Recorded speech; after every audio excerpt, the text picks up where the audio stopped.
Welcome to the Explainer.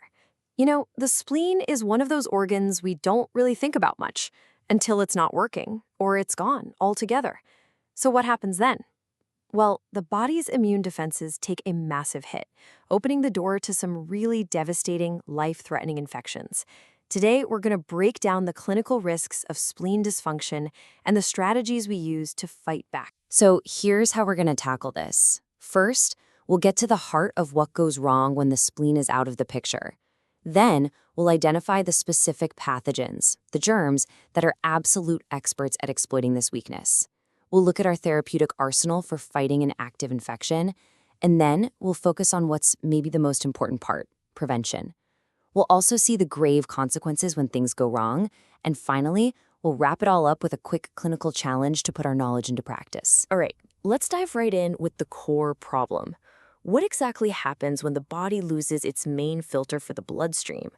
This one question really is the key to understanding everything else that follows. When that filter is gone, you can get this terrifying condition known as OPSI, which stands for Overwhelming Post-Splenectomy Infection. And this is not your run-of-the-mill infection. It's incredibly fast, it's incredibly severe, and it is the single biggest risk for anyone living without a functioning spleen. And here's the kicker. This risk never, ever goes away.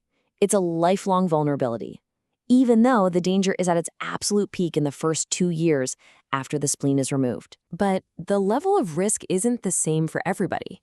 It gets a whole lot higher when other factors come into play. For instance, you have what's called functional asplenia, like in sickle cell disease. The spleen is still there physically, but it's been so beaten up by the disease that it just doesn't work anymore.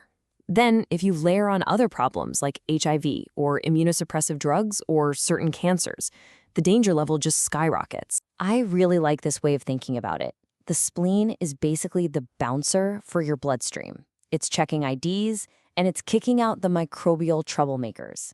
But without that bouncer, the velvet rope is gone.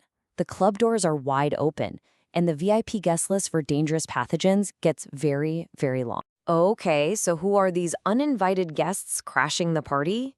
Let's take a closer look at the main culprits, the pathogens that have really evolved to take advantage of a missing spleen. What's so striking here is how specific these threats are. The arch enemies are what we call encapsulated bacteria. You can think of them as germs wearing a slippery, protective coat of armor. This little shield makes them incredibly hard for the immune system to grab onto and clear out, without the spleen's specialized filtering power. But it's not just them. The list also includes some really nasty, rare bacteria you can get from dog or cat bites, and even parasites like malaria and babesia if you're in a part of the world where ticks carry them. So when one of these infections does break through, the clinical response has to be incredibly fast and powerful. This section is all about putting together the right therapeutic arsenal to hit back hard. And that arsenal has to be diverse, because these infections can show up almost anywhere. For a really bad skin infection, you might go with a powerful oral antibiotic, or maybe even IV drugs like daptomycin. But for something as dire as meningitis, clinicians might need to inject antibiotics directly into the spinal fluid. It's an all-hands-on-deck approach that includes everything from advanced wound care to aggressive nutritional support, especially when we're talking about kids. Of course, you know what they say. An ounce of prevention is worth a pound of cure. And in this situation, it is without a doubt the most critical line of defense we have. The best way to win this fight is to avoid it in the first place. A really solid defensive strategy has multiple layers. Step 1, the absolute cornerstone, is vaccination against those key encapsulated bacteria we just talked about. But just getting the shot isn't always enough. Step 2 is often monitoring antibody levels to make sure they're high, because that whole process of tagging bacteria for destruction is impaired. For some really high-risk patients, Step 3 means taking daily antibiotics just in case. And finally, if surgery is involved, meticulous infection control is completely non-negotiable. Now we need to turn to what happens when those defenses get breached. This is where we have to confront the truly grave and often tragic consequences of an infection in an asplenic patient. Just take a second to look at this chart. This right here is why this topic is so incredibly important. In the general population, a severe pneumococcal blood infection, sepsis, is fatal about a quarter of the time. That's already terrifying, but in a high-risk patient without a spleen, that fatality rate jumps to a staggering 70%. That isn't just a higher risk, it is a catastrophic leap in mortality. And the danger doesn't just stop at that initial sepsis. These infections can go anywhere, causing inflammation of the heart lining, that's endocarditis, or painful septic arthritis deep in the joints.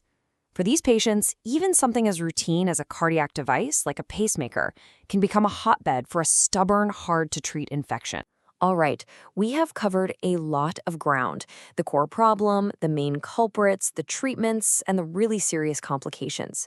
So now it's time to pull it all together and see how this knowledge applies in practice. Okay, let's put this to the test. As you think about these questions, just keep that central theme front and center in your mind. It's all about the body's lost ability to fight off those bacteria with the protective coats, the encapsulated ones. First question. A patient is at high risk for a severe infection with H. influenzae type B, specifically because their spleen is present but doesn't work correctly. Which of these underlying conditions is the most likely culprit? And the answer is B, sickle cell disease. This is because the disease process itself essentially destroys the spleen over time, causing what we call functional asplenia. It leaves the patient just as vulnerable as if their spleen had been removed surgically. Question number 2. When you think of the single greatest risk for a rapid, overwhelming infection in someone who is asplenic, what specific type of bacteria should immediately come to mind? The answer, as we've hit on a few times, is C, encapsulated bacteria.